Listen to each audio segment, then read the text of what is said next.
je reprends, je me suis trompé, j'ai arrêté l'enregistrement sans faire exprès. Donc, je vous présente un petit peu l'algorithme Minmax sur le tic-tac-toe.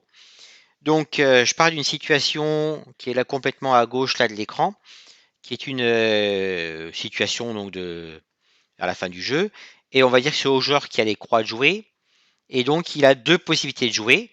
Dans le premier cas, il gagne la partie. Donc, on va pouvoir dire que ce coup-là a une valeur de 100, par exemple, pour dire ça y est, il a gagné. Et puis, dans le deuxième cas, il n'a pas gagné. Donc, pour le moment, qu'est-ce qu'on peut dire? Bah, pas grand-chose, il n'a pas gagné. Donc, on va mettre une récompense 0.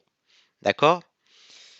Donc, il faut comme ça pouvoir, quand on veut faire jouer un ordinateur, essayer d'envisager les différentes possibilités et attribuer une valeur à la position atteinte.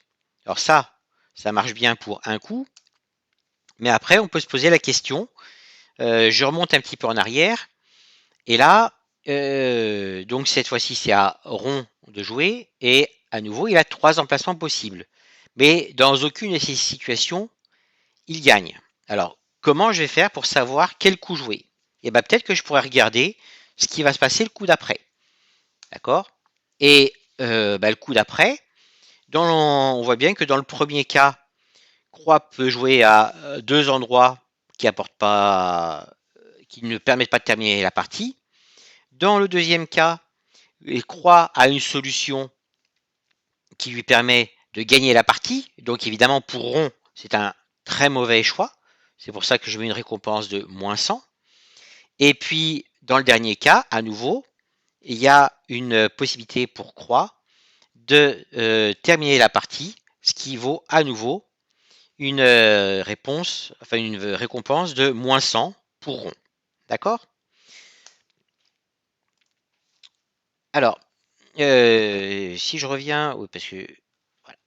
Donc, si on revient ici maintenant et qu'on regarde exactement ce qui se passe, eh bien, on peut du coup essayer de remonter, enfin de poursuivre un petit peu. Alors, dans le premier cas, par exemple, on s'aperçoit qu'ensuite, Rond, s'il joue, on arrive à une partie nulle. Donc là, on peut dire que la récompense, elle vaut 0.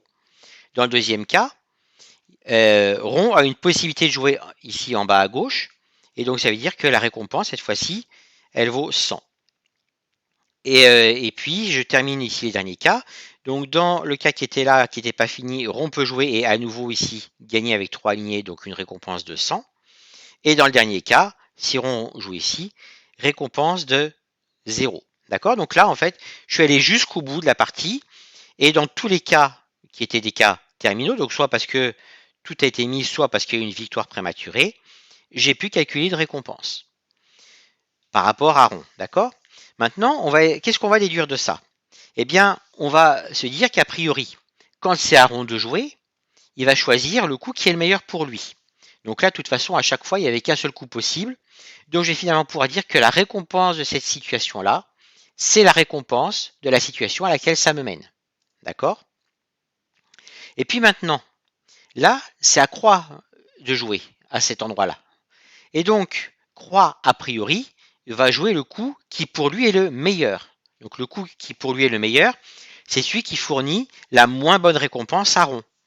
Donc ça veut dire que Croix, entre ces deux coups-là, il va plutôt choisir ce coup-là. Entre ces deux coups-là, il va choisir celui-là. Et entre ces deux coups-là, il va choisir celui-là. Donc, je vais faire l'hypothèse que Croix joue de manière logique et un bon joueur, il va prendre le meilleur coup. Et ça veut dire que finalement, la valeur de cette position-là, eh bien, ça va être la valeur qui va être attribuée à ce qui va être fait après que Croix aura joué. Donc, ce sera cette récompense-là, donc 0. La récompense de cette position-là, ce sera finalement cette valeur-là, etc. D'accord? Donc là, je fais un min ici sur les valeurs parce que c'est mon adversaire qui joue. Donc il joue le coup qui est le moins bon pour moi.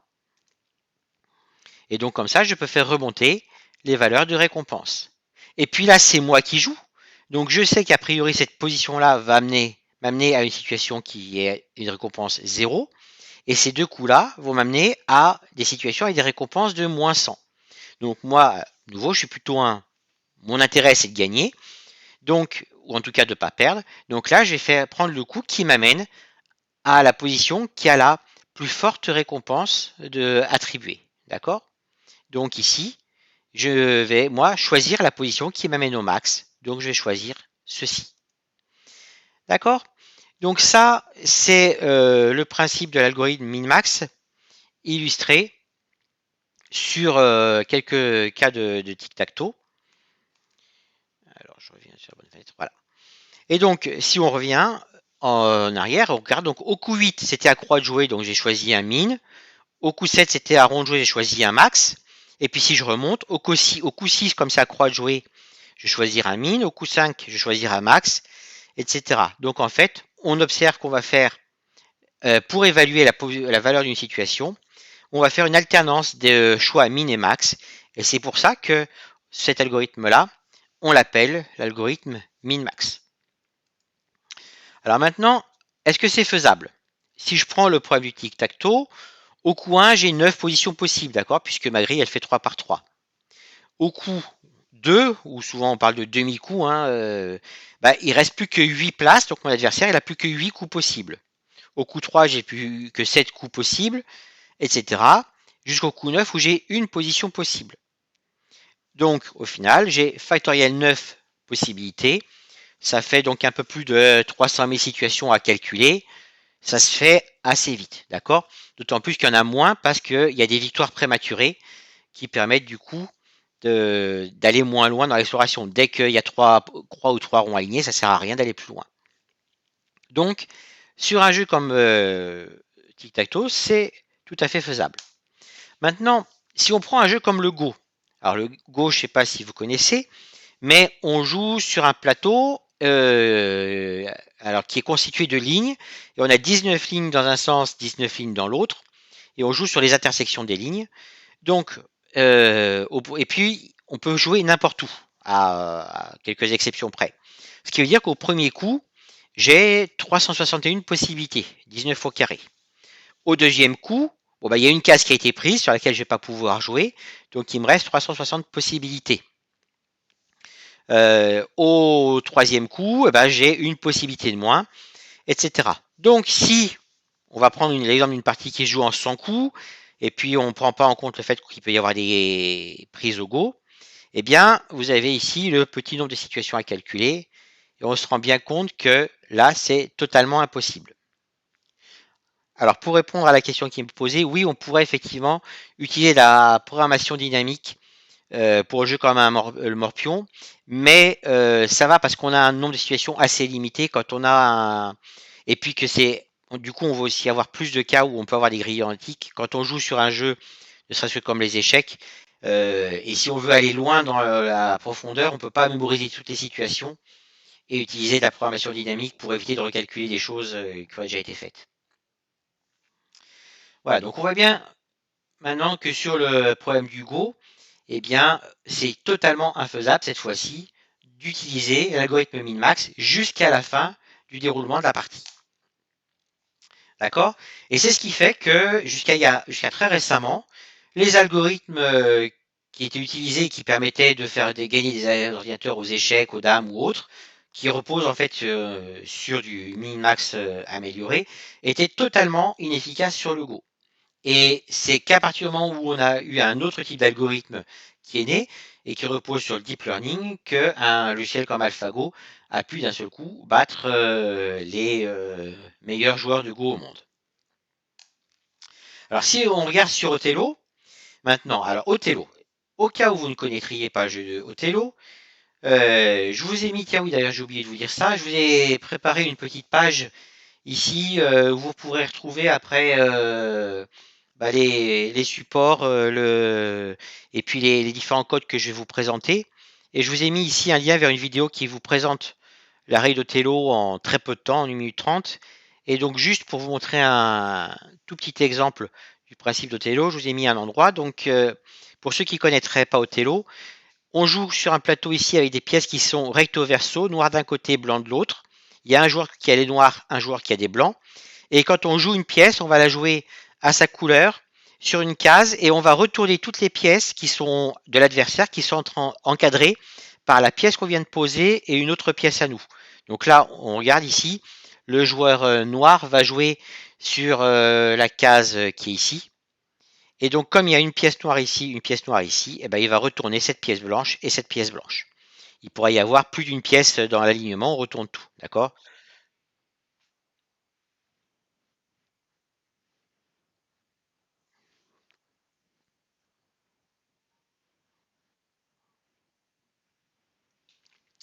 Voilà, donc ça c'est juste pour vous résumer un peu le principe d'Othello. Et évidemment, à la fin, donc la partie se termine soit quand plus aucun joueur ne peut jouer, soit quand le plateau est rempli. Et on va compter, on va regarder quel est le joueur qui a le plus de pièces, et c'est celui-là qui a gagné le jeu. Alors si on regarde à Othello et qu'on veut commencer à appliquer l'algorithme min-max qu'on a vu tout à l'heure, eh bien, à partir du premier coup, on va avoir quatre possibilités. La position initiale, en fait, au départ, il y a quatre pions déjà posés. On a quatre endroits où jouer. Et donc, ça mène à, au total, 5 positions. Donc, la position initiale plus les quatre positions à calculer. Et puis, si on veut réfléchir après à ce que va faire l'adversaire après notre premier coup, on va arriver à 17 situations finalement à calculer. À 3 demi-coups, 73 situations, etc. Et on voit bien que on a un nombre de situations à examiner qui, au moins au début, est exponentiel. Ce sera plus trop le cas à la fin, évidemment, parce qu'il va y avoir moins d'emplacements où jouer. Mais on voit bien que là, si on veut réfléchir juste à 10 demi-coups, donc ça veut dire je joue 5 fois et l'adversaire joue également 5 fois, eh bien, ça fait tout de suite un nombre déjà de plusieurs dizaines de millions de coups. Alors pour le lien, je vous le mets tout de suite dans le chat.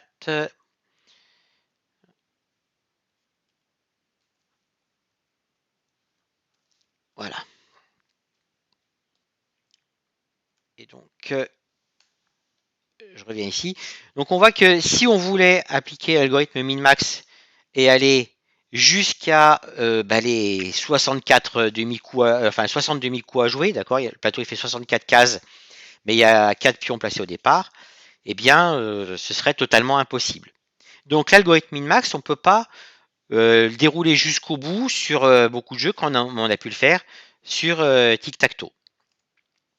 Du coup, ce qu'on va essayer de faire, c'est que on va s'arrêter un moment. Par exemple, je vais réfléchir à 10 demi-coups, je vais m'arrêter à mes 10 demi-coups et je vais regarder les situations que j'ai et là, il va falloir que je les évalue. Donc, je vais définir une fonction heuristique qui va essayer de donner une valeur à la situation en question.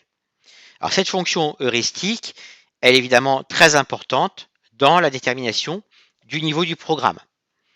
Si je prends par exemple donc un des meilleurs programmes d'échecs actuels qui s'appelle Stockfish, il utilise une fonction heuristique qui repose sur plus de 30 critères. D'accord? Alors après, on n'est pas obligé d'aller chercher une fonction heuristique super compliquée. On va voir avec Othello. Othello qui a des fonctions heuristiques très simples, par exemple. Donc finalement, l'algorithme min-max, ça va être quoi? Ça va être eh bien évaluer comme ça les situations jusqu'à une profondeur donnée. Quand j'arrive à cette profondeur, eh bien, je vais évaluer la situation que j'ai via ma fonction heuristique. Et ensuite, je vais remonter au niveau précédent. Et là, si je suis à un niveau où c'est à mon adversaire de jouer, je choisirai le coup qui a mené au min. Et si c'est à mon tour de jouer, je choisirai le coup qui attribue au max. Et je fais remonter cette valeur. Donc on est typiquement là dans le cas d'une fonction récursive, d'accord? Au coup n, je vais examiner tous les coups n plus 1 possibles. Et après, bah, je prends le min ou le max suivant les cas. Et c'est ça ce que je renvoie comme valeur. Et donc n, c'est ce qu'on va appeler la profondeur des raisonnements. Et donc la puissance d'un ordinateur va dépendre du coup de deux choses. C'est de la profondeur du raisonnement et de la fonction heuristique qu'on utilise. Alors, on va regarder maintenant un petit peu ce que peut donner l'implantation du min-max en Python. Donc, je vais vous donner ici une version un petit peu théorique qui va marcher pour à peu près n'importe quel jeu à deux joueurs abstrait. Je reviendrai un petit peu là-dessus après, sur quand c'est applicable ou pas. Et puis après, on verra ce que ça va donner sur Othello plus particulièrement.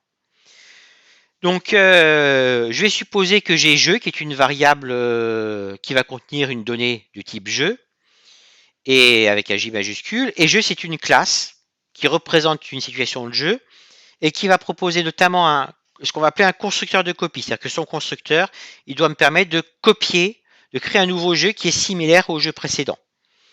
Enfin, au jeu que je lui passe en paramètre.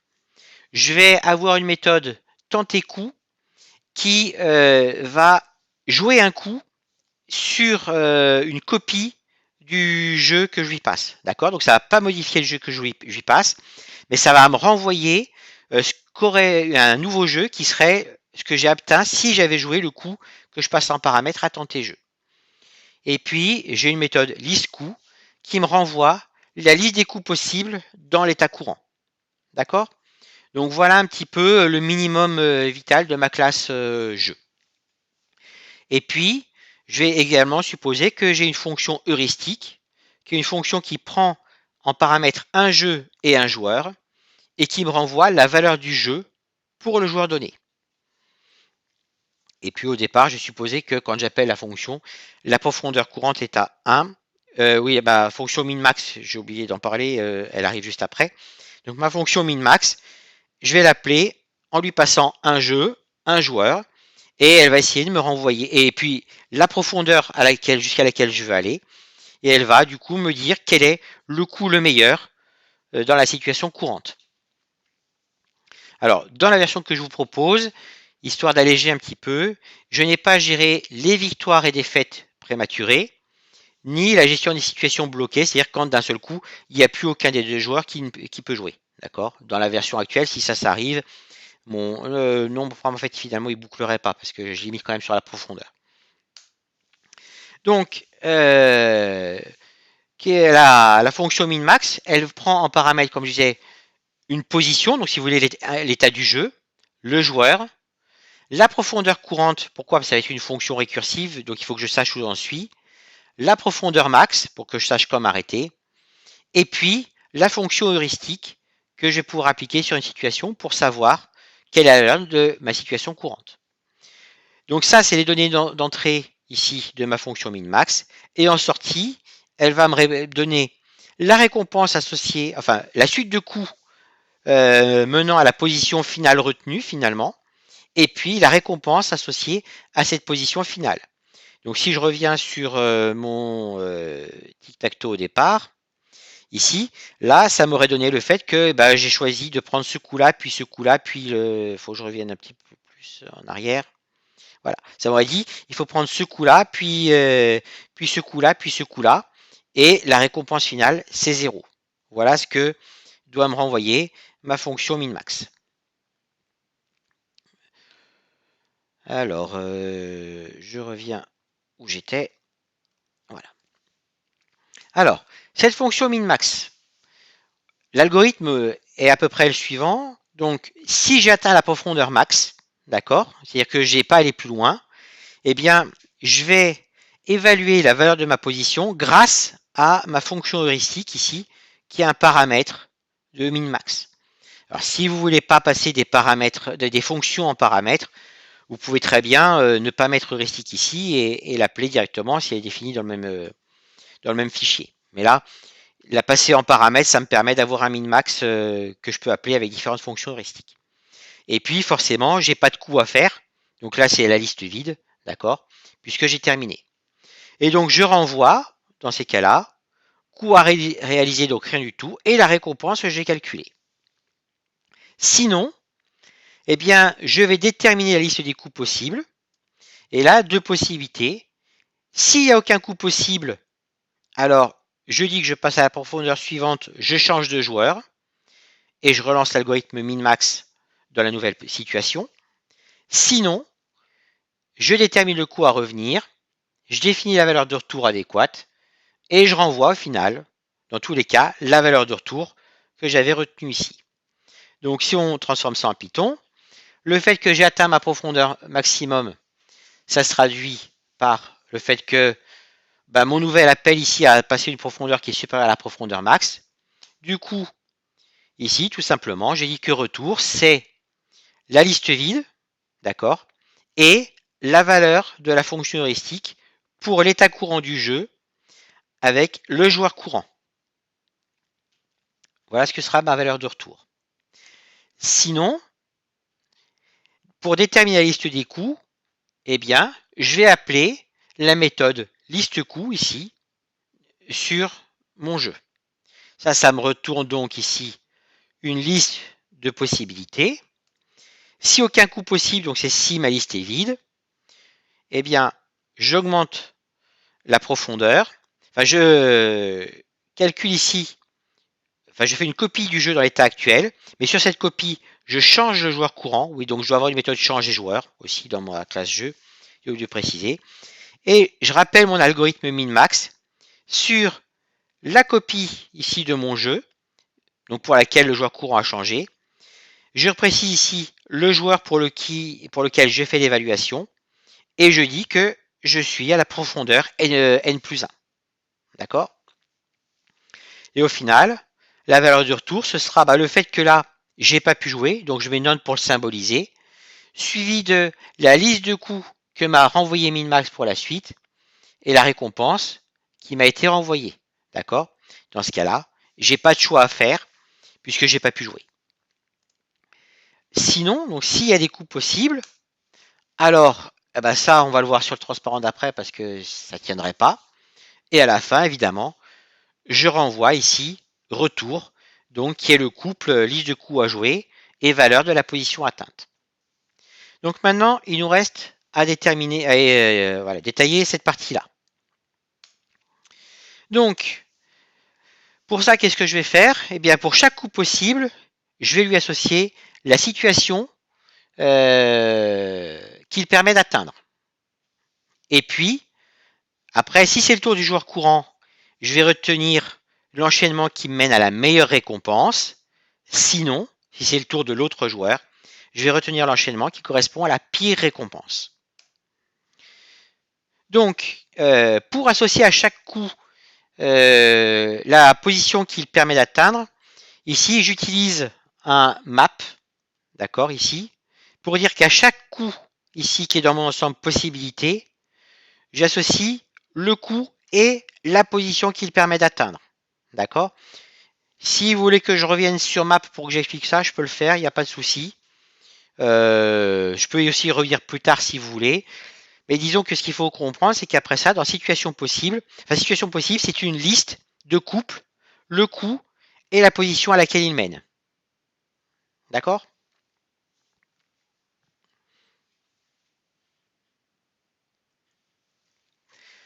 Alors ensuite, pour savoir si c'est le tour du joueur courant, eh bien je vais regarder si ma profondeur, elle est paire ou impaire. D'accord? Ok, je vais détailler un petit peu map. Alors, donc, est-ce que c'est assez lisible pour vous? Est-ce qu'il faut que je grossisse un petit peu là, ce que je tape? C'est bon? Alors, imaginons, je vais définir ici une fonction def inc de x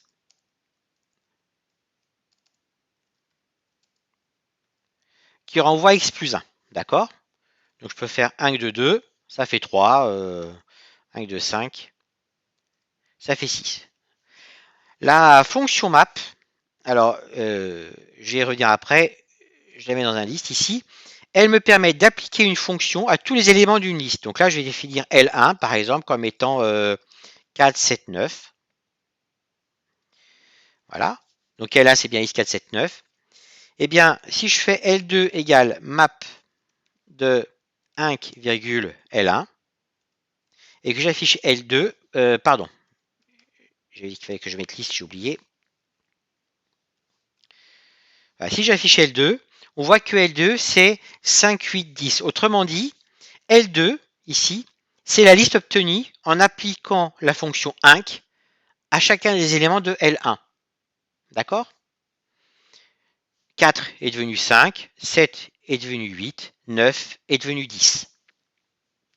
Voilà ce que c'est que la fonction map à la base. Alors en fait, map plus exactement, c'est un constructeur d'une classe map C'est pour ça que si j'avais fait comme tout à l'heure, j'ai fait ici, mais j'appelle ça M. Ici, si j'affiche M, il me dit que c'est un map object. En fait, c'est pas directement une liste, c'est une instance de la classe map. Et la classe map est une classe dont les objets sont des itérables. Donc ça veut dire que je ne peux pas courir cet élément-là. Et notamment, je peux le passer en constructeur de liste ici pour recréer une liste. Et donc ici, c'est ce que je fais. Je recrée une liste à partir de ce qui a été fait par map. Voilà, alors ça, map, je peux lui passer une fonction comme ça que j'ai créée. Donc je passe le nom de la fonction. Alors attention, là c'est bien un que je passe. C'est le nom de la fonction, il n'y a pas de parenthèse. D'accord? Mais si j'ai besoin de la fonction juste pour ça, je pourrais faire ici, utiliser une fonction anonyme. Donc une fonction anonyme, plutôt que de lui donner un nom comme j'ai fait pour inc ici, je vais dire que c'est à la fonction qui a x associe x plus 1.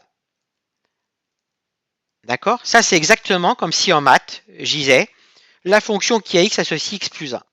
Et ça, je peux le passer en paramètre, en premier paramètre de map. Tiens, bon, on va s'amuser à le passer à L2 d'ailleurs. Voilà. Et donc L3, on voit qu'ici, c'est l'application de la fonction qui a x associe x plus 1 aux éléments de L2. Donc 5 est devenu 6, 8 est devenu 9, 10 est devenu 11.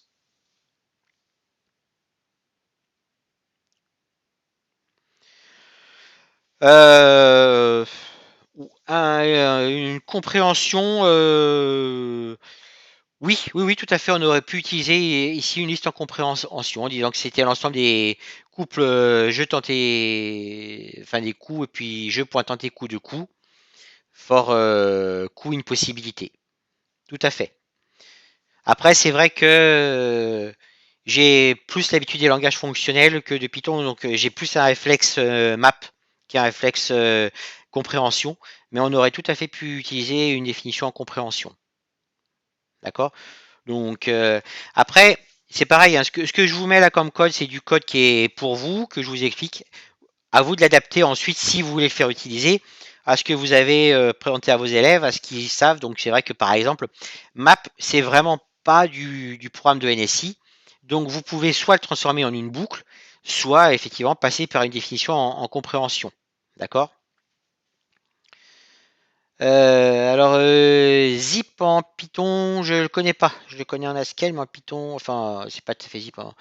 Mais là, ce que je dis zip, ça parce que ça va concaténer des choses. Alors là, moi, ce que je veux vraiment, c'est ma liste devienne une liste. Donc, si le zip de Python a un sens qui est similaire au zip de Haskell, je pense pas que zip soit la bonne réponse. Mais bon, là, je pourrais pas vous jurer que j'ai raison. Alors ensuite, donc retenir le meilleur coût, ça veut dire quoi? Ça veut dire j'initialise les valeurs à retenir, donc c'est le meilleur coût, la meilleure récompense, ici. Et puis pour chaque couple coût situation de ma liste situation possible, eh bien je vais déterminer la suite de coûts et la récompense associée en ayant joué le coût en question. Et puis si j'obtiens une récompense qui est meilleure que celle que j'avais mémorisée jusqu'à présent, je retiens la nouvelle récompense et la suite du coût qui a mené. Et puis, dans le cas contraire, eh bien cette fois-ci, c'est juste que ce que je vais retenir ici, ce ne sera pas la meilleure récompense, mais ce sera la pire récompense. Donc, si on traduit ça en Python, initialiser les valeurs à retenir, c'est dire que meilleure récompense, c'est none. Et puis ensuite, pour donc chaque couple coût-situation dans ma liste situation possible, eh bien, je vais appeler l'algorithme min-max ici sur la situation que j'avais obtenue ici après avoir joué le coup qui est là, sachant que du coup je suis évidemment à la profondeur n plus 1, que le joueur courant, enfin le joueur pour lequel j'ai évalué min-max n'a pas changé, et j'utilise la même fonction heuristique. Et ça me donne donc une liste de coups et la récompense qui mène à la situation qui a été retenue par le min-max sur cette situation coût n plus 1. Et si ma récompense fournie par ça est meilleure que la récompense que j'avais retenue jusqu'à présent, ou si c'est la première, celui qui est là, eh bien, je mets à jour en disant que finalement, la meilleure récompense, c'est la nouvelle récompense que je viens de calculer. Et l'enchaînement retenu, eh bien, c'est le coût que je viens de prendre, plus la liste de coûts qui a été choisie derrière. D'accord? Et puis, à la fin, je dis que ma valeur de retour, c'est le couple enchaînement retenu, meilleure récompense, puisque je rappelle que ma fonction min-max ici, elle renvoie bien une liste de coûts, donc un enchaînement de coûts si vous préférez, et une récompense. D'accord? Et dans le cas contraire, le sinon ici, eh bien, ça va être quasiment la même chose. C'est juste que mon test, ça va être sur inférieur. D'accord? Là, je fais exactement la même chose. Et voilà, la seule différence ici, bon, c'est que j'ai déjà appelé ma variable pire récompense au lieu de l'appeler meilleure récompense. Et c'est ce petit inférieur ici, à la place du supérieur que j'avais là.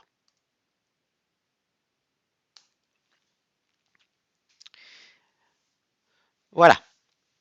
Et donc ça, c'est l'algorithme min-max. Alors maintenant, le problème de la fonction heuristique en Python, puisqu'il nous faut une fonction heuristique. On rappelle donc les règles. Le gagnant à la fin, c'est celui qui a le plus de pions. D'accord? Eh bien, à sa couleur. Une façon simple, du coup, d'évaluer la valeur d'une position, c'est dire tout simplement que la valeur de la position, c'est le nombre de faces à la couleur du joueur, moins le nombre de faces à la couleur de l'adversaire. D'accord? Ça donne un comportement simpliste qui n'a pas beaucoup d'anticipation dans l'heuristique. Donc l'anticipation va se trouver uniquement dans le fait qu'avec l'algorithme min-max, on va jusqu'à telle profondeur. Et ça va vous donner un programme qui joue à peu près avec un niveau débutant, un niveau enfant, un petit peu, enfin qui a déjà un petit peu d'habitude. Voilà. Mais on a déjà un programme qui sait jouer à Othello sans faire complètement n'importe quoi. Sachant que toujours ça va dépendre aussi de la profondeur de réflexion. Alors après, on peut améliorer cette fonction heuristique. Et par exemple, les gens qui jouent à Othello ont l'habitude que une pièce qui est dans un angle, c'est une pièce qui est imprenable, tout simplement parce que je ne peux pas l'encadrer, parce que je ne peux pas sortir du plateau. Et une pièce qui est sur un bord et qui est adjacente à une pièce imprenable et qui est de la même couleur, j'ai oublié de préciser, elle aussi, elle est imprenable. Et donc, on peut, dans notre fonction heuristique, donner une valeur plus forte aux pièces qui sont dans les angles et éventuellement aux autres pièces qui sont imprenables. D'accord? Et rien qu'en faisant ça, eh bien, on va guider l'ordinateur. En fait, s'il a le choix entre deux coups qui mèneraient à peu près au même nombre de pièces, mais avec une pièce qui est dans un bord, enfin qui est dans un angle, et une pièce qui n'est pas dans un angle, eh bien, il aura une meilleure évaluation du coup où la pièce est dans un angle, donc il choisira plutôt ça. D'accord? Et ça, ça va finalement guider un petit peu le programme. Pour se rendre compte de l'influence d'un angle, peut-être qu'il aurait fallu aller examiner encore 5 ou 6 coups derrière. Et on voit que ça aurait fait des millions de possibilités à examiner. Alors que là, juste en mettant ça, en complexifiant à peine la fonction heuristique, eh bien d'un seul coup, on donne un petit peu de prédictibilité, un peu sur les conséquences de jouer dans un angle. Et en faisant ça, on a souvent une amélioration assez du programme. Là, sur Othello, en le faisant réfléchir à une dizaine de demi-coups, on a tout de suite un programme maintenant qui devient souvent imbattable par un joueur moyen. D'accord? Alors, en Python maintenant, qu'est-ce que ça donne l'algorithme min-max? Donc, je vous ai mis ici les temps de calcul en Python. Alors, c'était sur mon ancienne machine que j'avais jusqu'à début janvier, mais qui était quand même une machine assez puissante. Et on a ici les temps de calcul en Python. Donc, on voit que réfléchir à 4 demi-coups, donc ça prend un quart de seconde, c'est encore raisonnable. Par contre, si on veut réfléchir à 9 demi-coups, on est à 2079 secondes. Ça veut dire qu'on est à presque 35 minutes. D'accord? Inutile de vous dire que ça, c'est pas applicable pour un jeu. Personne ne voudra attendre 35 minutes pour avoir finalement d'ailleurs quelque chose qui, avec l'heuristique de base, reste assez moyen. Alors, oui, tout à fait. Je réponds à la question là. Est-ce qu'une pièce adjacente à celle d'un angle et d'une autre couleur, c'est effectivement une pièce potentiellement faible, et donc on pourrait très bien, dans ces cas-là, dire que jouer là, ça devrait avoir un poids négatif. D'accord? On peut vraiment définir ce qu'on veut comme fonction heuristique. Et d'ailleurs, ça peut être après un concours, si vous faites un projet là-dessus, entre groupes d'élèves, c'est choisir la fonction heuristique qui donnera les meilleurs résultats. Et puis en plus, le fait de donner un bonus dans un coin, ça a une importance en milieu de partie. Vers la fin de la partie, quand il reste par exemple 2-3 coups à jouer, ça n'a plus de sens de dire qu'un coin vaut 5 parce qu'on va quasiment plus. Disons, comment on va évaluer jusqu'au bout? Eh bien, là, ce qui compte directement, c'est la valeur, enfin, c'est le nombre de pièces, c'est plus le fait de donner 5 à un coin. D'accord? Donc, la fonction heuristique, c'est pas quelque chose de toujours évident. Alors, au passage, là, pour comparer un petit peu, hein, je vous ai mis. Alors, pourquoi le temps de calcul en Java est beaucoup plus faible? Notamment parce que Java, c'est un langage compilé. D'accord? Les temps de calcul, on les voit hein, entre Python et Java, ils sont d'un rapport entre 80 et 100 souvent. Euh, donc effectivement, Python, c'est pas un langage qui est utilisé pour faire du calcul intensif. Python va être beaucoup utilisé pourtant pour les gens qui font du calcul scientifique, mais parce que c'est derrière, Python, c'est juste une sorte de façade à des algorithmes qui sont écrits en C. D'accord? Voilà, Python, c'est un langage, c'est vrai, qui pour ce genre de choses est lent. Maintenant, on voit que en Java, on reste quand même sur une échelle exponentielle et que bon, on peut aller plus loin avec du temps raisonnable, mais très vite, on va quand même diverger. Hein. Alors, pour améliorer ça, eh bien, on va pouvoir procéder à l'élagage alpha. Alors, il y a la caméra qui cache le alpha, c'est un petit peu dommage. Je vais essayer de vous déplacer ça.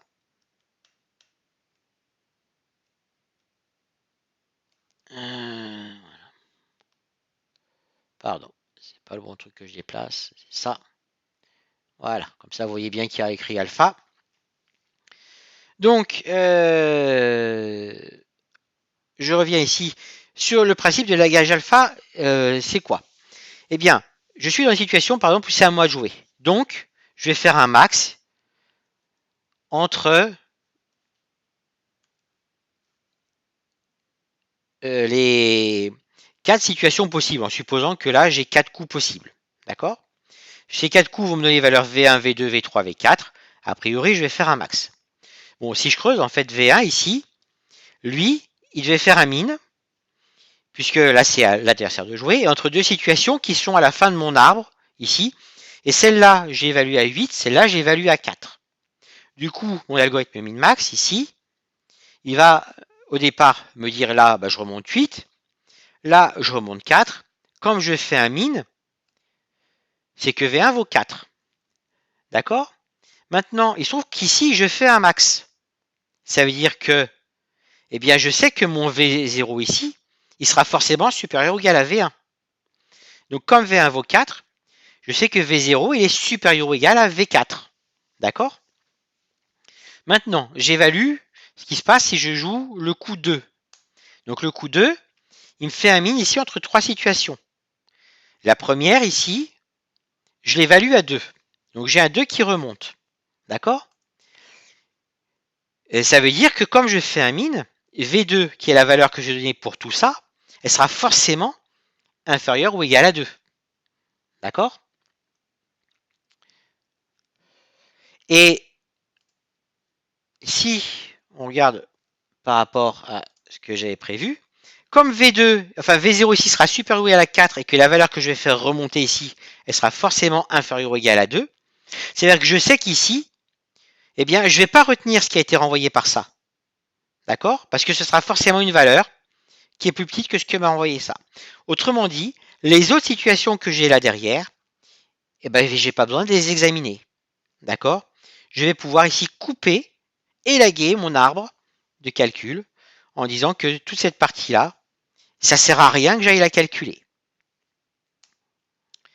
Maintenant, donc en fait, elle valait 1 et 7. Hein, et ben, j'ai même pas besoin de faire les calculs. Si maintenant je passe à la situation V3 ici, j'ai 7, ici j'ai 6, je fais un min, donc V3 vaut 6. Du coup, eh bien ici, mon max, je sais qu'il est aussi supérieur ou égal à V3, donc mon max maintenant, il va être mis à jour, ce sera plus 4 ici, mais ce sera 6. D'accord? Alors, je suis désolé, mon 4 il se voit derrière. Donc maintenant, je sais que là, je vais avoir V0 supérieur ou égal à 6. Donc quand j'examine ici cet arbre-là, et que là, pour le premier nœud, j'évalue 4, eh bien, c'est pareil. 4, il est, V4, comme c'est un min, il sera forcément plus petit que 4. Or là, je retiendrai forcément une valeur supérieure ou égale à 6. Donc, je ne retiendrai rien de là. Donc, ça ne sert à rien que j'aille examiner ce qui est là. D'accord? Donc, ça, c'est le principe de l'élagage alpha. Et on voit que comme ça, on peut couper des parties d'arbres. Alors là, on a l'impression que je coupe juste quelques nœuds. Mais en fait, je coupe potentiellement tout le sous-arbre qui est en dessous. Si derrière, là, j'étais que à 4 niveaux de ma profondeur maximum. Je coupe carrément tous les 3 niveaux qui est en dessous. Hein.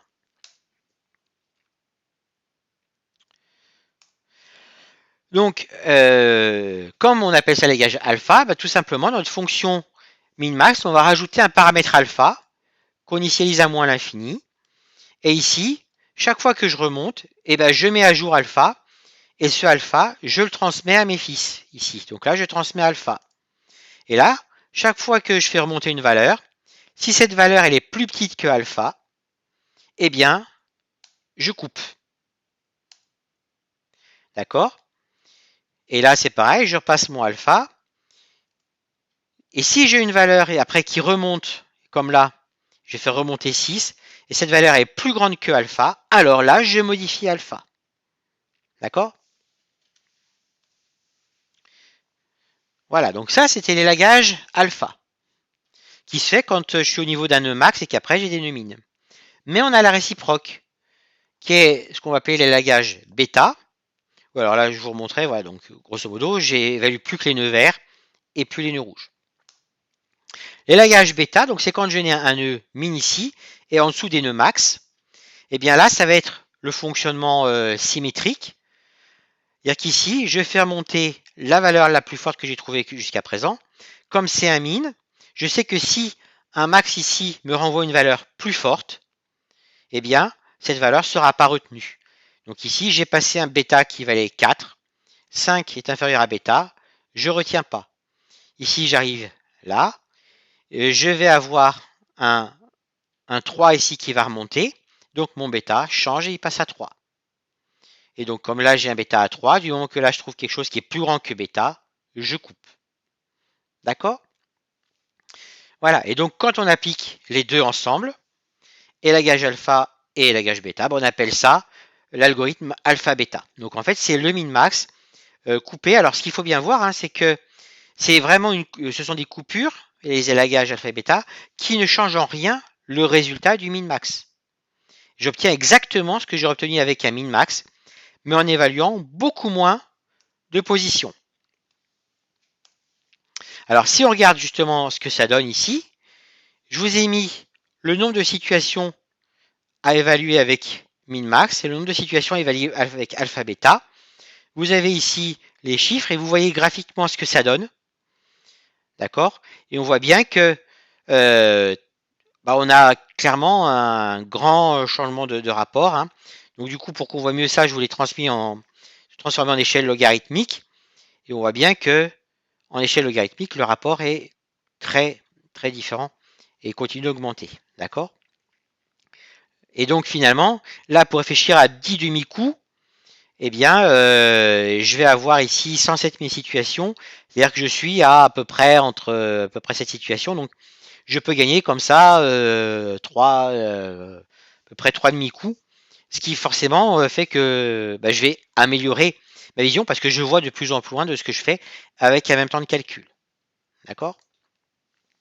Alors cette fois-ci, donc en Python, je vous ai mis les temps et on voit que si je veux rester dans le délai de la seconde, eh bien, j'étais à 5 demi-coups avec min-max, je passe à 7 demi-coups avec alpha-bêta. Et comme la différence est exponentielle, si j'accepte un petit peu plus de temps de réflexion, eh bien, en allant à 9 demi-coups, au lieu d'attendre 35 minutes, j'attends 17 secondes. Donc on est quand même sur quelque chose qui commence à devenir acceptable. Donc le alpha bêta en Python, eh bien, ça va donner quoi? C'est-à-dire que maintenant, ma fonction alpha, ma fonction d'évaluation, donc j'appelle plus min-max, j'appelle alpha bêta, et elle doit avoir ici deux paramètres supplémentaires, donc le alpha et le bêta. Et puis, donc ici, il va falloir que je mette à jour mes alpha bêta. Alors c'est dans le else qui est là, parce que là j'étais dans le cas où j'avais pas de possibilité. Ici. Donc, quand je suis ici sur un nœud max, eh bien je regarde. Si j'ai obtenu un meilleur bêta, c'est pas la peine d'aller plus loin. Si j'ai obtenu un alpha plus grand, alors je change mon alpha, qui du coup sera mis à jour pour les itérations suivantes au niveau du même nœud. D'accord? Et puis, dans le cas contraire, eh bien, je vais faire l'inverse. Si ma récompense obtenue elle est inférieure au alpha qu'on m'a passé, alors ça ne sert à rien d'aller plus loin.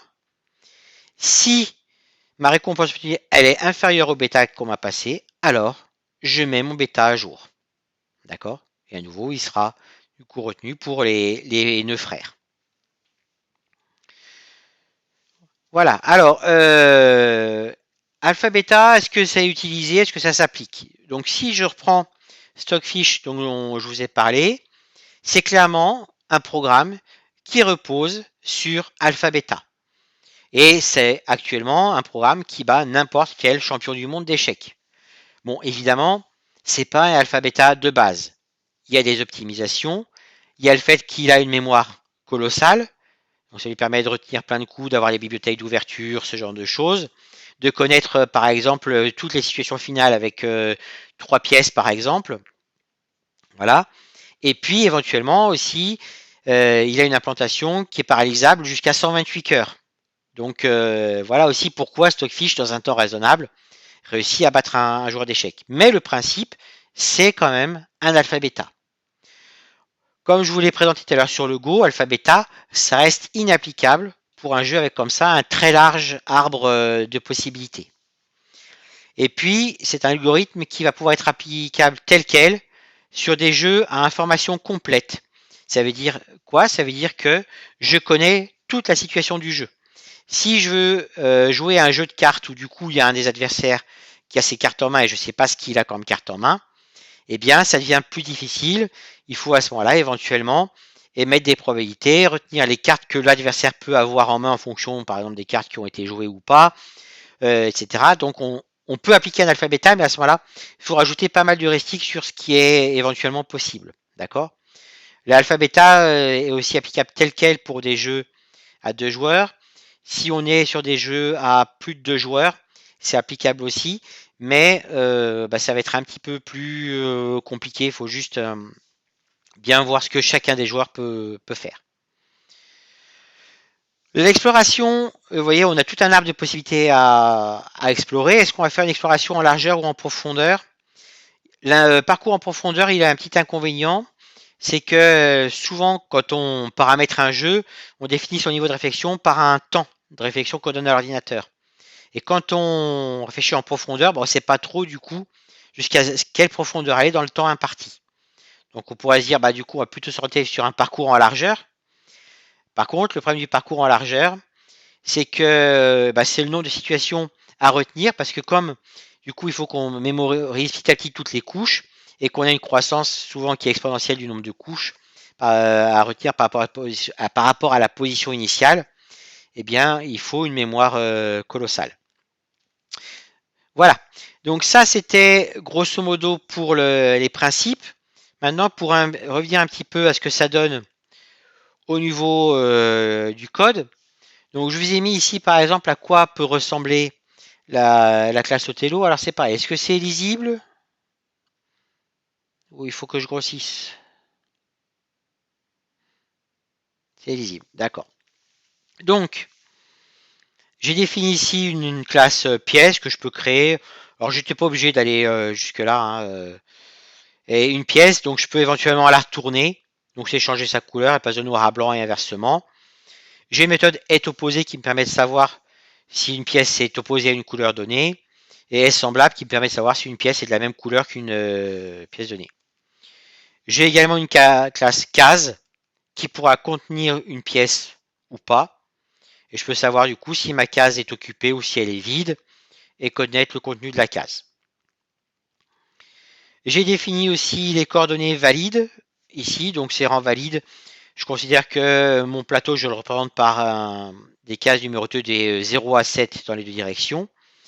Et ici, pour envisager les coups possibles, donc en fait, il faut que je les envisage dans les 8 directions, donc nord-est, sud-ouest, nord-est, nord-ouest, sud-est, sud-ouest. Donc du coup, j'ai défini ici une liste de delta x, delta y. D'accord, ça me permet comme ça de parcourir facilement l'ensemble de directions possibles et pas faire un test pour ce qui se passe vers la gauche, un test pour ce qui se passe vers la droite, etc. Je fais des tests pour chaque direction de ma liste de directions.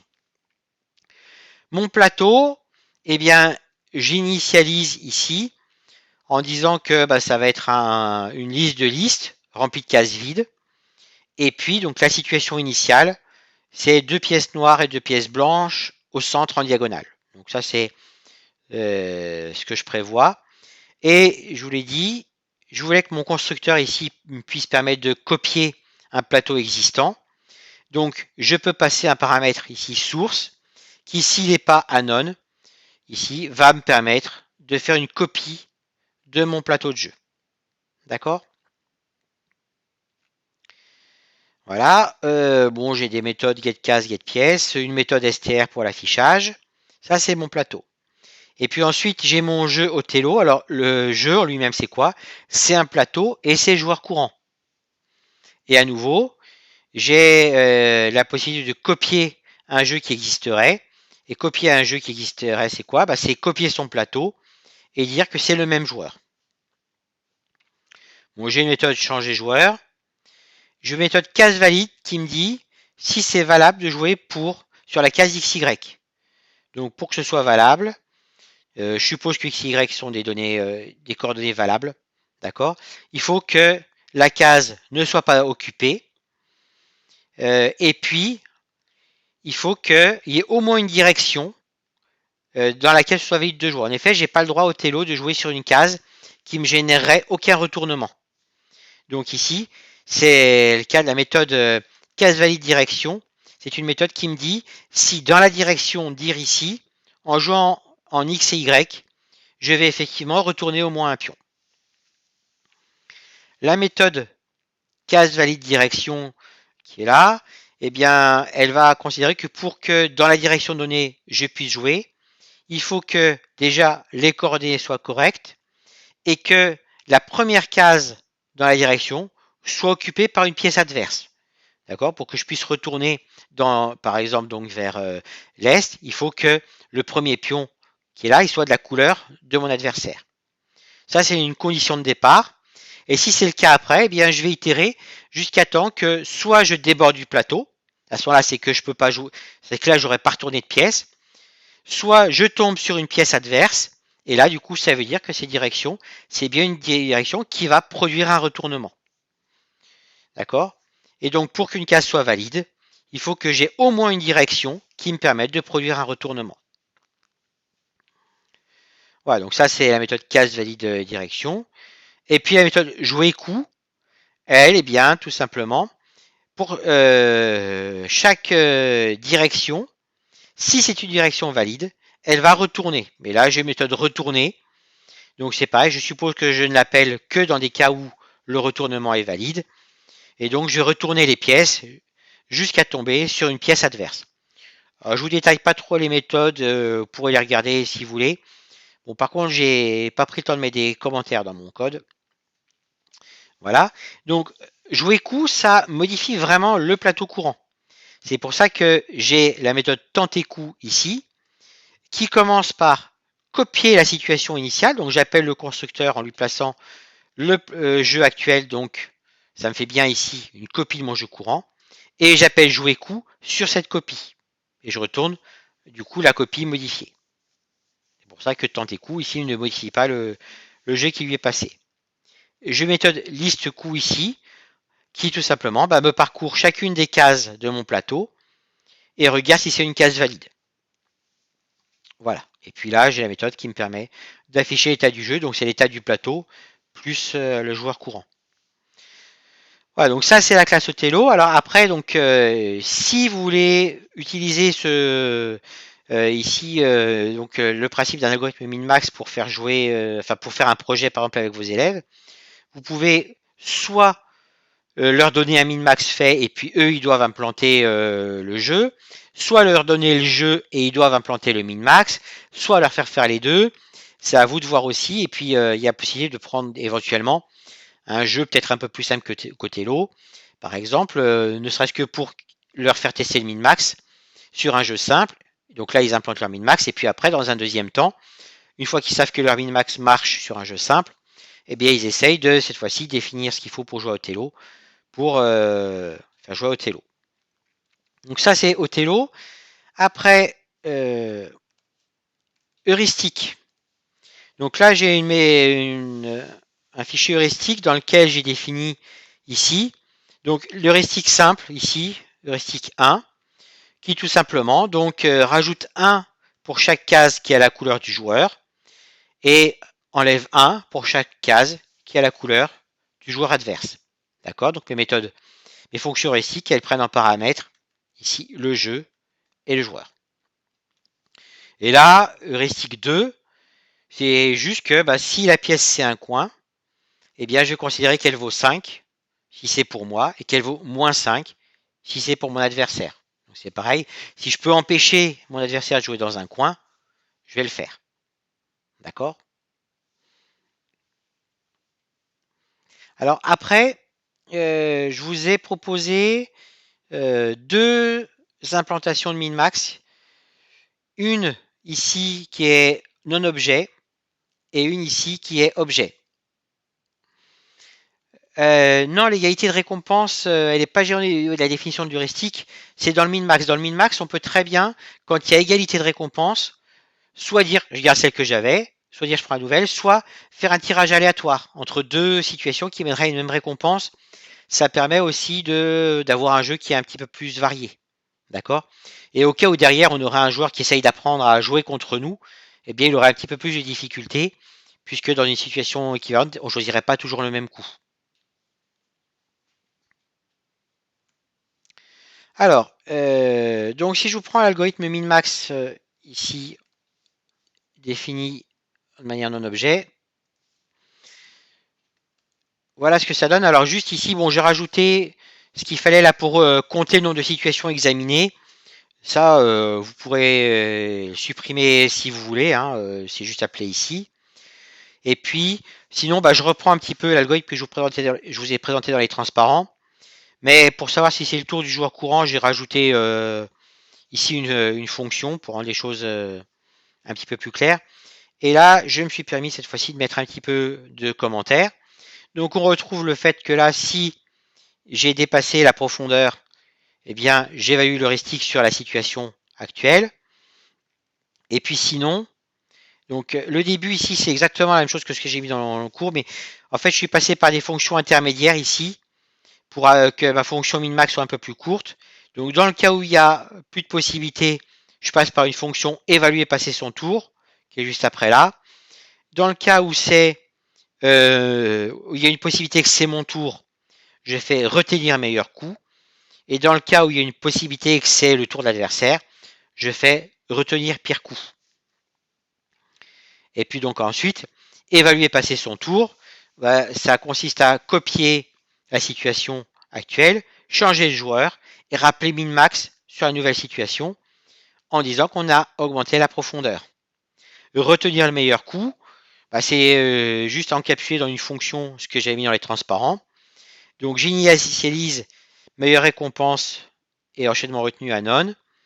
J'appelle min-max pour chacune des situations accessibles depuis la situation où je suis. Et si j'ai une meilleure récompense, je la retiens. Et retenir pire coup, bien c'est la même chose avec le moins. Le inférieur au lieu ici, au lieu du supérieur. D'accord? Donc c'est ça ce qui est dans les transparents, juste morcelé en plusieurs fonctions pour avoir des fonctions un petit peu plus courtes. Voilà. Donc ça c'est min-max en impératif classique. Après, il y a un min-max objet pour vous montrer ce que ça peut donner en version objet. Donc là, l'idée, c'est d'avoir une classe min-max. D'accord? Cette classe, elle va être paramétrée par ici la profondeur max et l'heuristique que je vais stocker dans des variables d'instance. Du coup, comme ce sont des variables d'instance, ça va m'éviter de les passer en paramètre à ma fonction min-max. Puisqu'en fait, ça, c'est des choses qui ne changent pas dans mon calcul. Après, on retrouve ici tour joueur courant, prof max atteinte. Donc ça devient du coup des méthodes. NB situation examinée, bah ça, du coup, maintenant, c'est géré par une variable d'instance. Et puis, j'ai une méthode exécutée ici qui va me lancer min-max en précisant que je commence à la profondeur 1. D'accord? J'aurais éventuellement pu laisser min-max avec ici un prof courant égale 1 par défaut. Mais ça permet de mieux distinguer les choses. Et donc sinon, bah, le min-max, on retrouve exactement la même chose que tout à l'heure. Sauf que bah, quand je vais accéder à ce qui avant était une variable globale comme j'ai là, ou là une fonction, bah, du coup ça devient une variable d'instance ou là une méthode. Et puis que quand je fais mes appels ici dans évaluer passer son tour, et ben j'appelle min-max avec des paramètres en moins, puisque j'ai plus besoin de passer heuristique et j'ai plus besoin de passer ma profondeur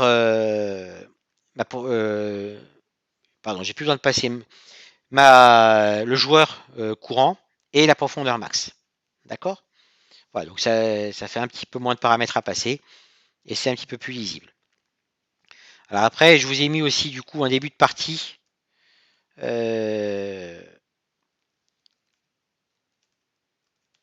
ici. Donc là, je vous montre ce que pourrait mettre. Non, avant de vous montrer ça, je vais vous montrer plutôt juste une évaluation simple pour vous montrer ce que ça donne au début. Voilà. Donc ici, ça c'est la version non-objet ici. Donc je crée mon jeu d'Othello, je l'affiche, je demande de réfléchir jusqu'à la profondeur 7. J'appelle min-max ici. Et puis là, bon, j'affiche le temps de calcul. J'affiche ici la liste, enfin oui c'est ça, la liste de coûts sélectionnés qui m'ont permis d'aboutir à ce qui serait a priori la situation à laquelle on arriverait en jouant en min-max. J'affiche la récompense associée à cette situation-là. Et ensuite, je prends tous les coûts ici de ma liste de coûts, puisque je rappelle que là j'ai la liste des coûts, et je les joue et j'affiche la situation finale. Donc si je vous montre ça, ce que ça donne ici. Donc Python 3 eval minmax.py. Voilà, donc là j'ai ma situation finale.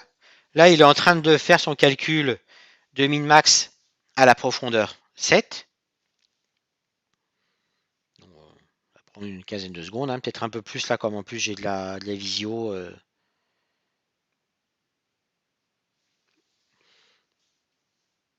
J'aurais peut-être dû mettre une profondeur plus faible.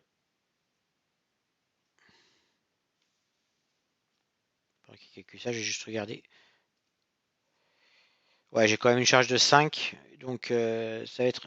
Voilà, donc là, il me l'a trouvé en 34 secondes. D'accord.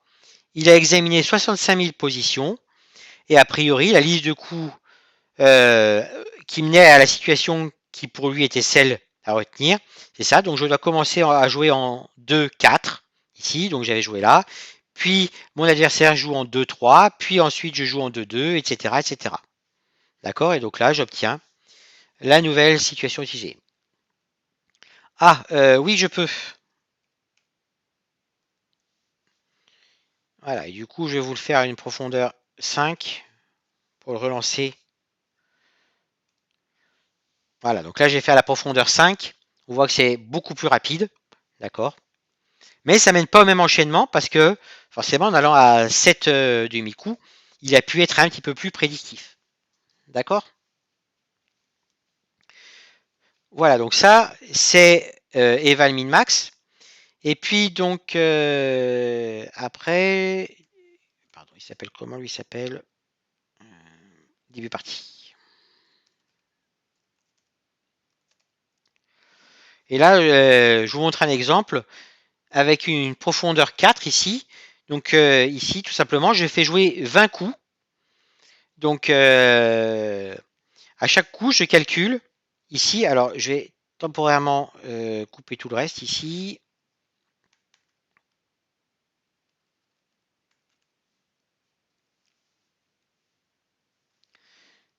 Donc à chaque coup, le joueur courant joue son coup après avoir utilisé min-max pour évaluer le meilleur coup à jouer.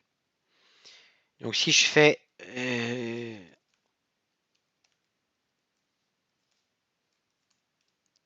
voilà, donc ici on voit la liste des coups petit à petit. Alors ici on voit le nombre de situations examinées. Donc on voit qu'au fur et à mesure qu'on progresse dans le jeu, eh bien le champ des possibilités, tout au moins dans la première partie du jeu, va augmenter. Donc vous voyez, au départ on était sur 317 coups à peu près. Là on est sur 4000 coups à peu près. Et donc il joue comme ça l'équivalent de 20 coups et à la fin il vous affiche la position à laquelle on arrive. Sachant que donc là l'ordinateur a joué contre lui-même, hein. D'accord. Donc après c'est pareil dans ce type de projet, on peut faire soit, je ne sais plus qui en parlait tout à l'heure, pour les échecs, un jeu qui permet aux joueurs de jouer l'un contre l'autre en vérifiant qu'ils jouent des coups valides. On les donne même à indiquer les cases jouées. Soit on fait jouer le joueur contre l'ordinateur contre l'ordinateur. Voilà, il y a plein de possibilités. Et l'ordinateur contre l'ordinateur, ça peut être avec des stratégies différentes. Voilà, et donc là on voit ce qui se passe ici après avoir joué. Non, en fait, c'est même 40 coups que je fais, puisque je fais jouer chaque joueur 20 fois. Voilà. Avec ici l'évaluation globale. Donc là, pour le moment, Noir mène de 8 points. Voilà. Et donc ça, c'était la version avec l'heuristique 1. Et puis, j'ai aussi mis une version avec l'heuristique 2.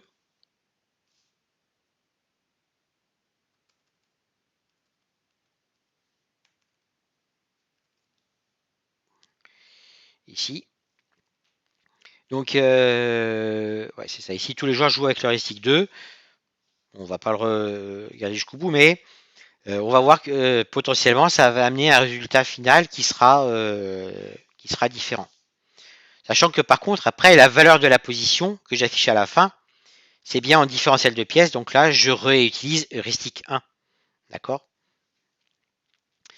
Donc voilà, ça c'était pour la partie min-max non-objet.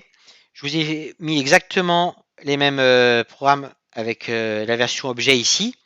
Donc là, ce qui va se passer, c'est que je crée ici mon objet algorithme qui a min-max paramétré avec la profondeur 7 et l'heuristique 1. Et après, j'exécute, donc via la méthode exécuter ici, mon algorithme. Et c'est pareil, ça va me donner ici la solution envisagée. D'accord. Et de la même façon, je vous ai mis un début partie min-max objet, bien ici, où, eh bien, voilà, donc là, on voit qu'ici, on a obtenu un résultat totalement différent, où là, en l'occurrence, c'est blanc qui mène de 10 points. Donc, je reviens ici. Voilà, donc ici, je crée mon algo et à chaque fois, j'appelle exécuter ici, là. Alors, ce qui est facile en plus qu'on peut faire éventuellement, là je ne l'ai pas fait, j'ai peut-être fait avec la version alpha bêta, je ne sais plus, c'est qu'on peut créer deux objets algo, on peut en créer un qui joue avec l'heuristique 1, un qui joue avec l'heuristique 2, et faire jouer le joueur noir avec l'algo heuristique 1, faire jouer le joueur blanc avec l'algo heuristique 2, et regarder ce qui se passe, et voir si effectivement on obtient de meilleurs résultats avec l'algo heuristique 2. Voilà, donc ça c'est pour min-max. Je vous ai mis aussi après la même chose pour alpha bêta. Alors c'est pareil, une version non-objet, une version objet. Donc la version non-objet, elle est là. Donc on retrouve ici alpha bêta avec ces deux paramètres supplémentaires alpha et bêta. Et là, la coupure éventuelle qui est... pardon, il faut que j'aille ici. La coupure bêta qui est là. La coupure alpha qui est là. Et la mise à jour de alpha qui est là, et la mise à jour de bêta, qui est là. Mais sinon, mis à part le nom des fonctions et le fait qu'on a deux paramètres alpha et bêta en plus, c'est exactement le même principe que l'algorithme min-max.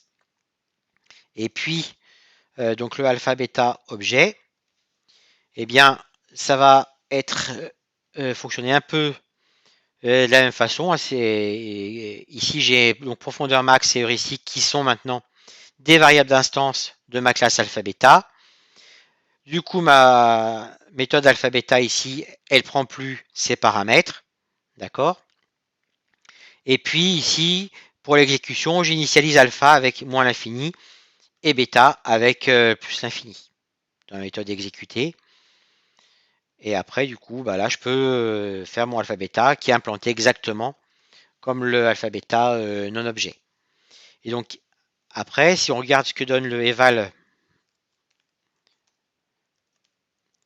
alpha bêta, donc vous voyez, là, j'ai un eval alpha bêta ici qui est à la profondeur 7.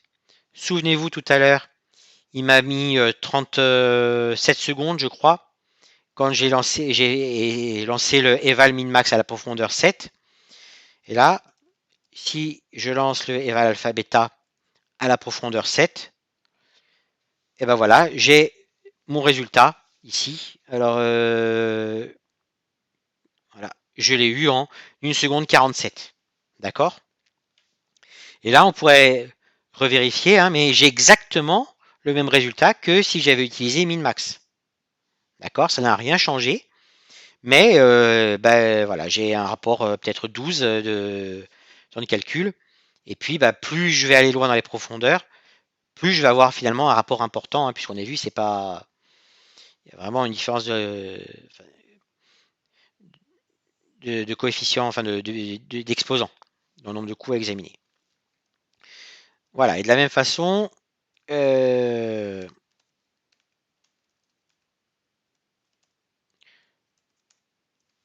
ici, donc voilà, là, j'ai fait ce dont je vous parlais, c'est-à-dire que cette fois-ci, j'ai pour le joueur noir, j'ai défini un algorithme alpha-bêta qui joue avec l'heuristique 2.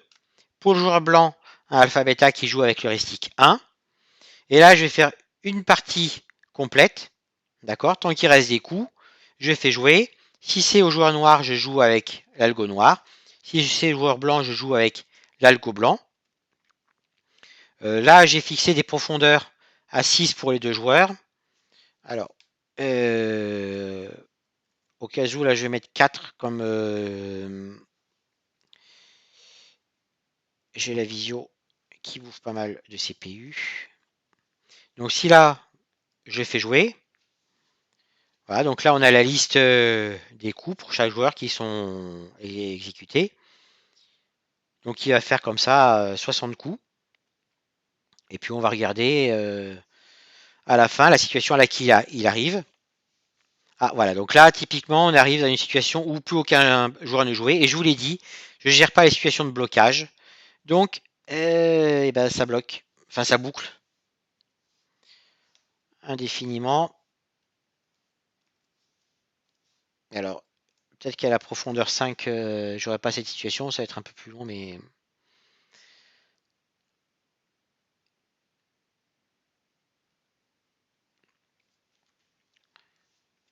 Après, ce serait pas compliqué de gérer les situations de blocage, hein. Surtout, version objet, je peux avoir un booléen qui met qu'un joueur a passé. Quand un joueur a passé, il est mis à vrai. Et si il n'y a pas de possibilité alors que le joueur vient de passer, eh bien, j'arrête en disant que le jeu est fini. Sinon, bah, si par contre il y a un joueur qui vient de passer et que le joueur suivant peut jouer, il faut éventuellement il faut que je remette mon booléen à faux. Alors, j'espère que là, je vais pas retomber sur une de ces situations.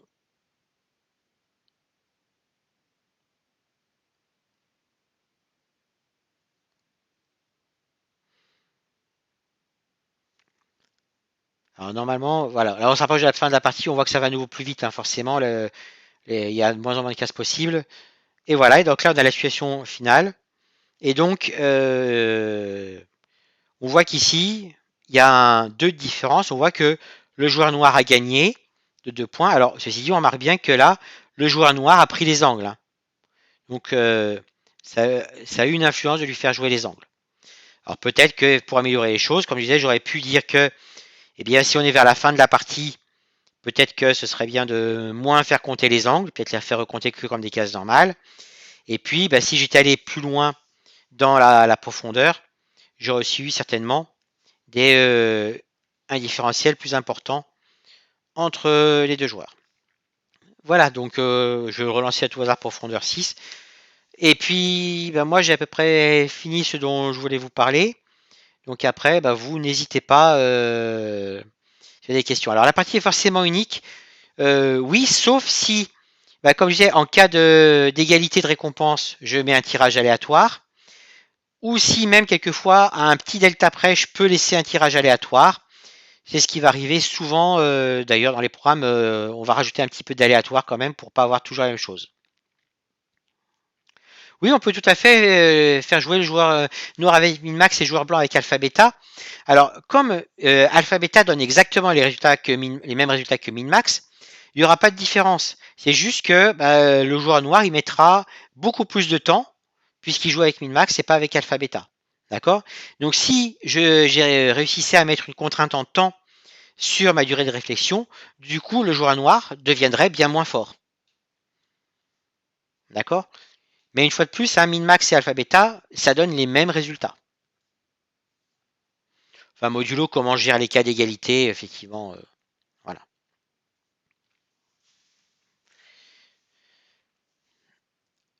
Est-ce que vous avez des questions autres sinon?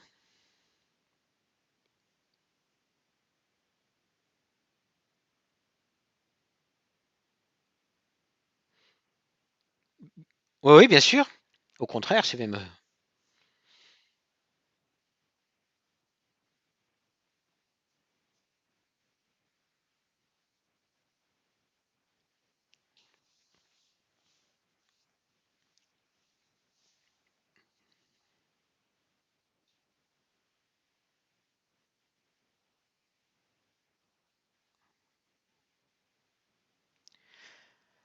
Alors, c'est effectivement la façon dont un humain va réfléchir sur un jeu comme les échecs, un jeu comme les dames. Mais l'humain, il va avoir implicitement aussi cette heuristique qui va faire que déjà il y a des trucs débiles qu'il va même pas envisager.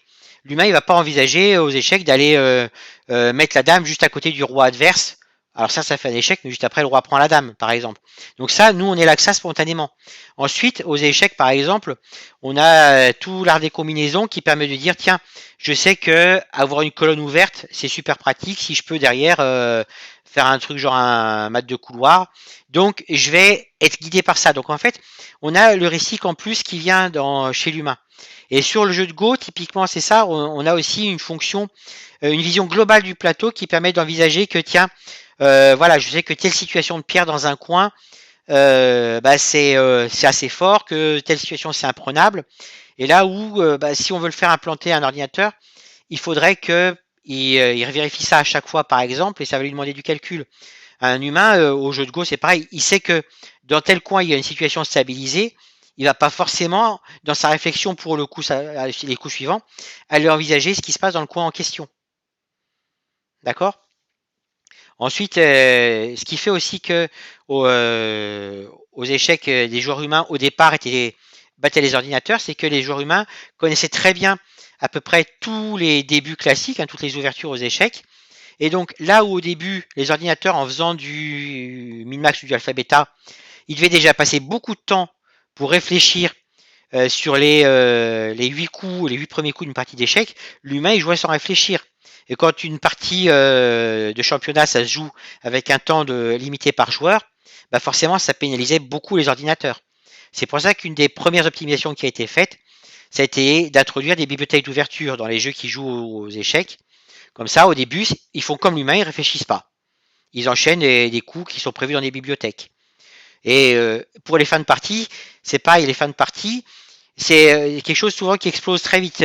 Si on a les deux joueurs qui ont un roi, une tour, et un qui a deux pions, l'autre qui a un pion, et ben en fait à chaque coup, ne serait-ce qu'avec les possibilités qu'a le roi de se déplacer dans 8 directions et la tour d'atteindre à peu près, on va dire, 12 cases, on a un arbre qui est très très large. Alors que l'humain, quand il est là, bah, il a des stratégies un peu toutes faites pour dire bon bah voilà, je sais comment je vais me débrouiller pour avec ma tour empêcher le roi adverse d'approcher de mes deux pions et avancer. Et donc là, l'humain finalement, il est dans une démarche qui n'est pas exploratoire, exhaustive comme fait l'ordinateur. Voilà, donc c'est pour ça qu'il y a des cas où l'humain s'en sort mieux et qu'après, bah, je l'ai dit tout à l'heure, dans ce que fait AlphaGo, par exemple, pas, oui, non pas AlphaGo, Stockfish, c'est qu'il a aussi des fins de partie connues. Donc il sait très bien que dans telle ou telle situation, à la fin, il gagne. Et donc dès qu'il voit que, par exemple, il lui reste une tour de pion, alors que l'adversaire, il lui reste que une tour, un pion, il sait qu'il a gagné. Donc il va même pas aller là faire des calculs. Dès que s'il envisage à 10 demi-coups et qu'il tombe sur une situation là, pour lui, ça y est, c'est bon. D'accord. Donc voilà, il y a des situations où on peut comme ça améliorer les choses, coup par coup, en connaissant le jeu. Mais après, on reste sinon sur un arbre d'exploration qui est très très large. Et c'est pour ça que c'est pas toujours évident d'avoir un ordinateur qui gagne. Alors maintenant, bon, la plupart des jeux à arbre raisonnable, hein, donc les dames, Othello, même les échecs, qui a pourtant un arbre plus large, ce sont des jeux où l'ordinateur gagne à tous les coups. Donc là, pendant ce temps-là, mon alpha bêta c'est terminé. Donc là, des joueurs réfléchissaient à 6 demi-coups. Et on voit que cette fois-ci, le joueur noir qui jouait avec l'heuristique 2, et ben, il gagne de 24 points par rapport au joueur blanc. D'accord. Alors, il n'a pas pris tous les angles, il n'en a pris que 2. Mais malgré tout, il a dû prendre celui-là très tôt. Et donc, il a ici réussi à constituer là tout un bloc imprenable qui certainement lui a permis après d'assurer pas mal de coups. Avez-vous d'autres questions?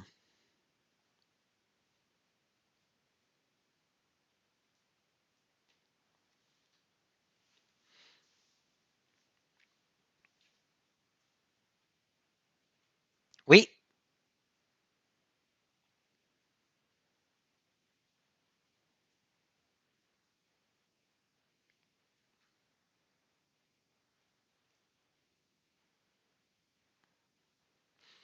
Euh, non, parce que vu le principe du fonctionnement alpha-bêta, on n'aura jamais une meilleure situation. Là, si je reviens, mes transparents ils seront là.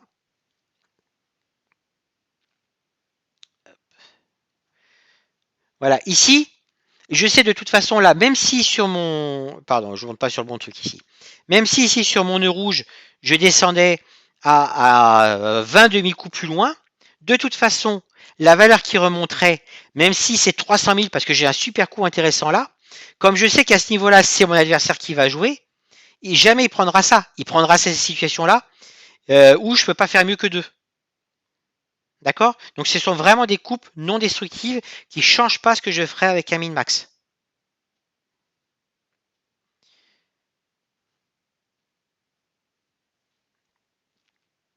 Alors, à quel niveau c'est abordé à l'université? Ça va dépendre un petit peu de la façon dont les universités organisent leurs cours, mais ça va être souvent en bac plus 3, bac plus 4. Alors, c'est pas parce qu'il y a forcément besoin d'avoir ce niveau-là pour l'aborder.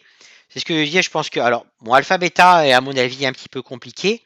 Min-max, je pense qu'il est abordable avec des élèves de NSI. Après, faut décomposer le problème, faut leur expliquer un petit peu, et il faut surtout qu'ils aient une maîtrise de la récursivité. D'accord. Voilà. Après, c'est vrai qu'en université, souvent, on a plein d'autres cours aussi à faire en parallèle, et donc c'est pour ça qu'on souvent les cours d'IA, puisque ça en général ça rentre plutôt dans ce qui est IA, ça va apparaître qu'à partir de donc bac plus 3 ou bac plus 4. Oui, tout à fait. Il faut préciser les fonctions à écrire, il faut donner les profils. Éventuellement, aussi, on peut très bien, par rapport aux fonctions que j'avais pu donner, si je vais revenir là.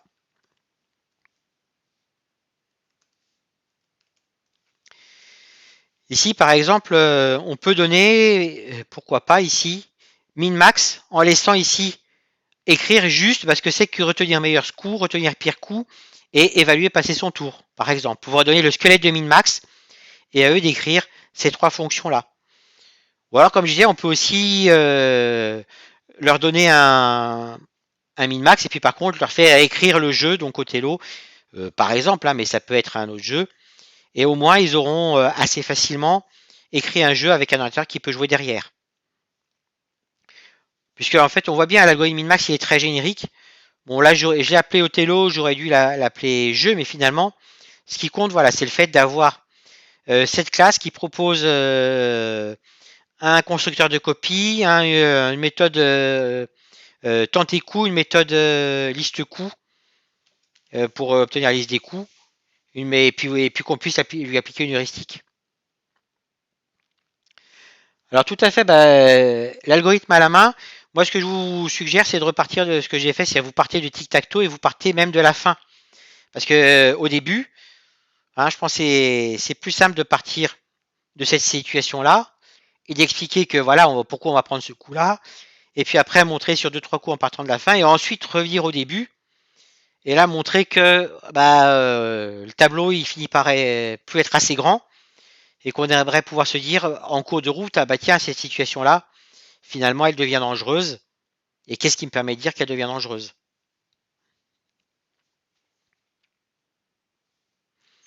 Donc à tic-tac-toe, alors là forcément le heuristique ça peut pas être le nombre de pièces d'une forme ou de l'autre, parce que comme on joue son tour, il y a exactement le même nombre de pièces après à chaque tour. Mais on pourrait dire par exemple que eh bien, plus on a de cases voisine une case où on peut jouer, qui est voisine de nous, c'est bien. Ou s'il y a une situation de fourchette, c'est mal. Voilà, donc on a des façons comme ça de réfléchir à des heuristiques sur tic-tac-toe. Mais sinon, sur tic-tac-toe, on peut aussi faire un min-max qui va jusqu'au bout, hein. Alors, aux échecs, la fonction heuristique. Alors, c'est toute une partie justement au départ qui était l'apanage des sociétés qui développaient les jeux et qui ne communiquaient pas trop dessus. Pour Stockfish, c'est du domaine public, hein, c'est un jeu, c'est développé en participatif, donc c'est public. Alors j'ai pas eu le temps de me pencher dessus. Bon, il y a souvent le cycle de base, c'est d'attribuer une valeur aux pièces.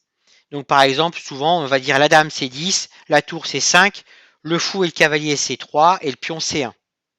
D'accord? Voilà, donc c'est une façon de le faire. Après, on peut toujours améliorer en disant déjà, par exemple, que et puis oui, forcément, donc on compte plus pour nos pièces, moins pour les pièces adverses.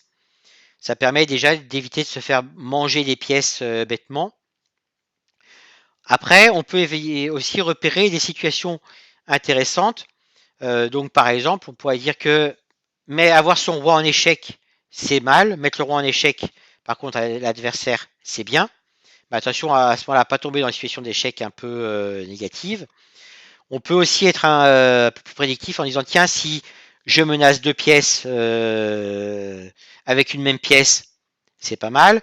On peut aussi après prendre en compte les protections qu'ont chacune de nos pièces par rapport aux menaces qu'elles subissent. Donc si j'ai par exemple un fou qui est menacé par une autre pièce et qui n'est pas protégé, c'est mal. Si mon fou il menace un cavalier et qu'il est donc pièce de niveau à peu près équivalent et qu'il est protégé par un pion, c'est peut-être pas si mal que ça. Et etc. Donc on peut envisager ce genre de choses. D'accord? Alors, c'est ce que je disais tout à l'heure. À la base, le min-max, c'est vraiment pour des jeux à information complète. Donc, on connaît tout. Pour un jeu de cartes où on ne connaît pas le jeu de l'adversaire, eh bien, on peut utiliser un min-max, mais du coup, il faut l'adapter. Il faut envisager les coups possibles de l'adversaire avec éventuellement des probabilités. Et donc là, la fonction de récompense, ce sera, il faudra attribuer une probabilité en plus à tel et tel coup de l'adversaire. D'accord?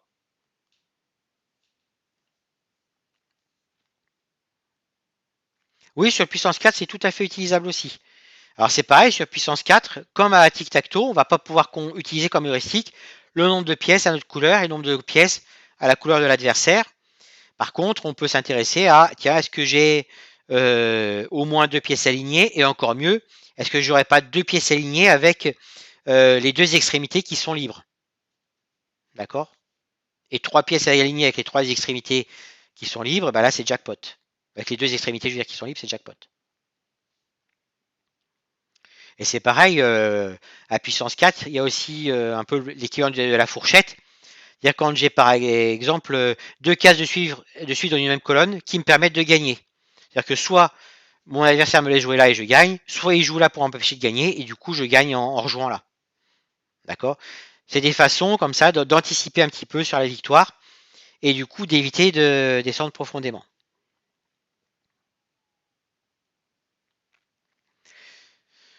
Alors alpha bêta, non, comme je redis, hein, alpha bêta ça change vraiment rien par rapport à min max. On obtient exactement les mêmes résultats. Une fois de plus, parce que de toute façon, tout ce qui aurait été fait dans le alpha bêta, eh bien, ça n'aurait pas été renvoyé par le min max de toute façon.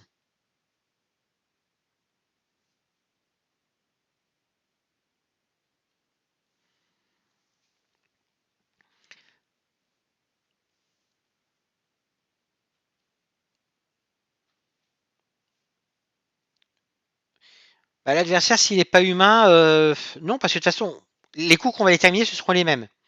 Après, comme je dis, si en face on a un adversaire qui apprend, ça peut être intéressant de, de jouer des coups qui sont pas toujours les mêmes, qui sont un petit peu imprévisibles. Et donc, pourquoi pas, à ce moment-là, faire un alpha bêta, mais où on couperait que si on est vraiment loin du alpha qui est déjà établi, ou du bêta déjà établi. Mais s'autoriser des coups qui pourraient sembler légèrement moins bons, et même si pour moi c'est pas totalement déterminant, juste pour pas avoir un comportement trop répétitif et donc pas apprenable si derrière on a un système qui essaye d'apprendre.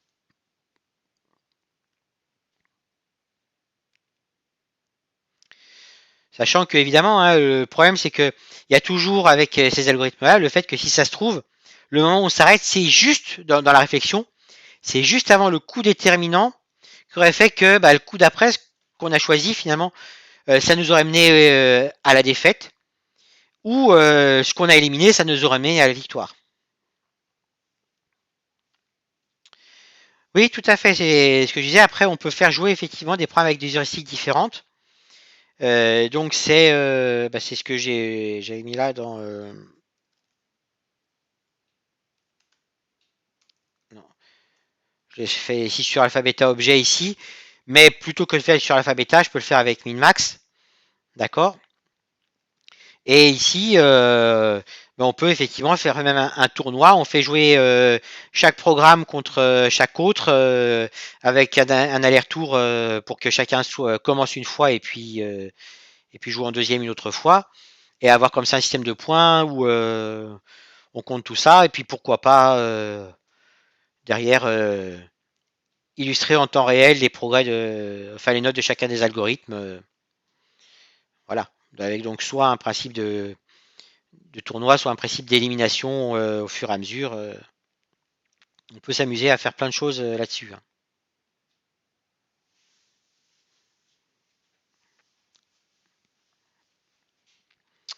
Voilà, s'il n'y a pas d'autres questions, je propose qu'on s'arrête là.